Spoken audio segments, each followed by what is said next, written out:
what I was asked to do was just a very brief overview of the changes between this year and last year for some of the things we're doing, because I did a fairly detailed presentation last year, and to avoid boring you all silly, didn't want me to repeat it.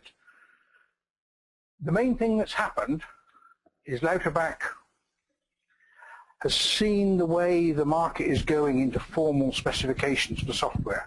So our debug tools, we're now putting together a kit which will be provided free with the tools to enable you to prove your code is running to various DO 178, ISO 26262 and so on. Provide you with code coverage, best and worst case timings, other analysis.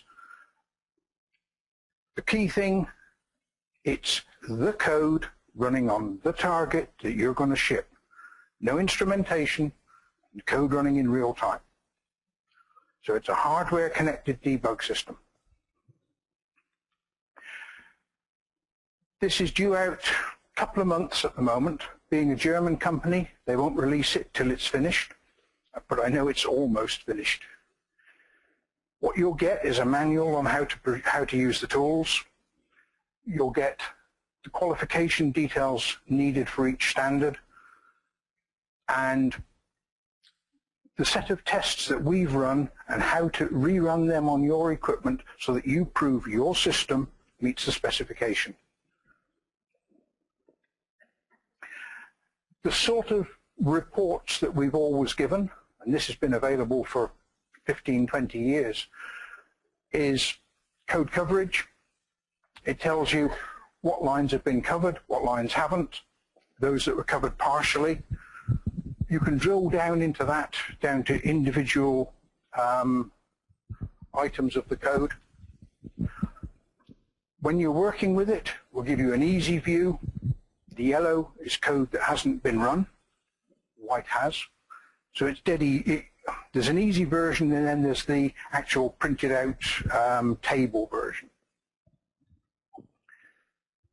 We give you performance analysis in numbers. The minimum, maximum time for function 2, the average time, function 1, the average time, and so on. We'll give you the actual times it took to respond to an interrupt, best case, worst case. If you choose your processor right, you can run this for several days and collect all the data, so that when you say best case and worst case, it is from the system running over days, and you've got, as it happened, the best and worst.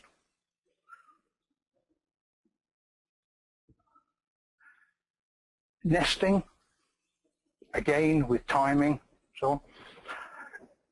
There's so much analysis capability built in. If we do a training course on it, we normally run a full day. We can run 2 or 3 days. So this is just to give you a flavor.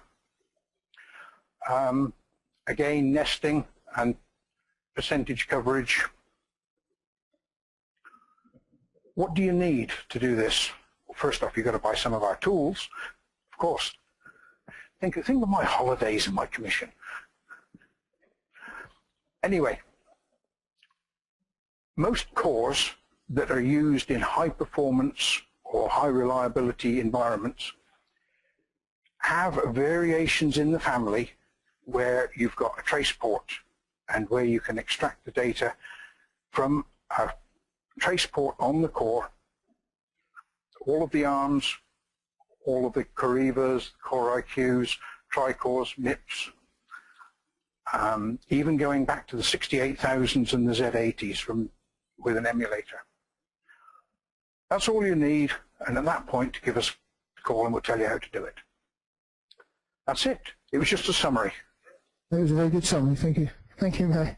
Any questions for Barry? Yeah, I've got a question as well. That's for both of you, really. What would happen if we tried both things then? We tried running it under simulation and we tried running it on hardware just to see if we got the same results on the same chip. If you've got a processor simulator, at that point we can connect to a processor simulator. We'll sell you a set of tools to run in simulation mode. The people who use our silicon in simulation mode, Qualcomm, ARM, ST, Freescale, TI, they actually run and check the debug port on the cores before they actually go to silicon. I'd give a slightly different answer in that because Lauterbach are talking to real hardware or maybe cycle accurate models, they've got much more detailed information of the timing, what's going on. We don't model at the cycle accurate or the pipeline or cache accurate level. Ours is from a software point of view accurate, so it's instruction accurate.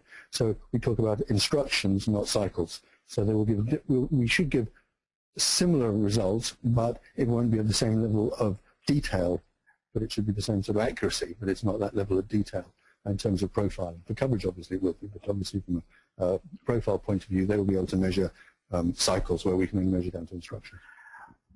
What I would say, anybody who's going into safety critical, you need to look at it from all dimensions. You need to look at software analysis, you need static analysis, you need our tools, because if you get it wrong, people start to die, your company will go under with the litigation. You really will. You cannot afford to make mistakes in embedded software in some markets. And the sort of things we're seeing now, we're seeing automotive collision avoidance. This is not just cruise control and put the brakes on. This is swerve to miss something. If you do that and swerve the wrong way and hit a bus queue, you're in deep trouble. Your company will go out of existence. And if you were the guy who wrote the software, you'll be in deep trouble. You'll blame the driver, of course, but 10 years later, litigation will have swallowed you. Any more questions for Barry? Okay. Will there be a DO178C qualification data for the code coverage tool so we can use it for certification credit?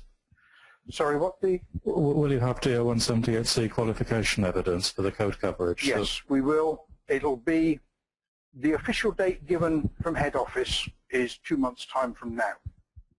But our engineers are conservative, and until they've done the last actual line of the qualifications, they won't release anything.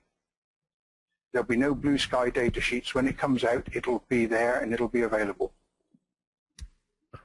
Okay, brilliant. Thank you very much.